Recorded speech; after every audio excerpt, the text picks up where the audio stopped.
Në Lezhë tregoj një histori që tingëllon aq e çuditshme sa askush nuk dinte nëse është e vërtetë apo thjesht një legjendë që është rritur me kohën. Flitet për një burr të quajtur Kol Gjergji, të cilin gjithë Shqipëria e njihte me emrin Kola 105. Thuhet se Kola ishte një burr krejt i zakonshëm, flokë të thinjura, një biçikletë e vjetër dhe këpucë që kur zhminin dukur hecur.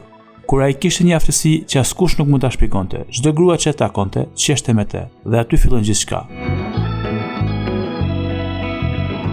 Rruga drejt famës, gjithçka nisi kur Kola punonte si shofer furgoni në linjën Lezhë-Tiranë, i sjellshëm, gjithmonë me humor, gjithmonë me një kompliment që nuk e tepronte kurrë. Gratë e fshatrave e mbanin mend se si ai dinte të ndreshte ditën vetëm me 2 fjalë të thjeshta.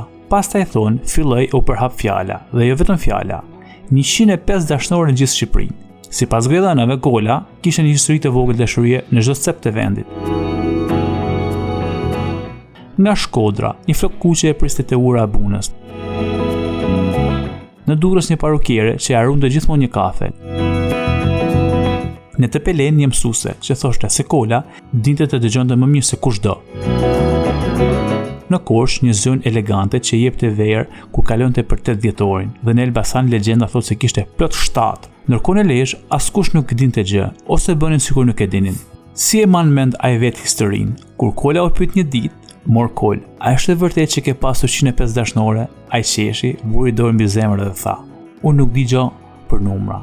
Di vetëm çdo zemër don pak vëmendje, pak mirësi, dhe Shqipëria ka plot zemra të bukura, dhe kështu legjenda vazhdoi të rritet. Pse njerëzit e bezojnë këtë histori? Sepse Kola nuk ishte burr që kërkonte famë, nuk kishte makinë luksoze, as rroba të shtrejta, thjesht një njeri i thjesht që dinte të bënte njerëzit të ndiheshin mirë. Ndoshta kjo ishte arsyeja e gojdhënës, që u shtuan dhe nga 5 bëhen 15, nga 15 bëhen 50 dhe e fundit 105. Në Lezhë edhe sot thonë, nëse e sheh Kolën me biçikletë mos i hap rrugë, se di ku po shkon, por dikush pa e pret.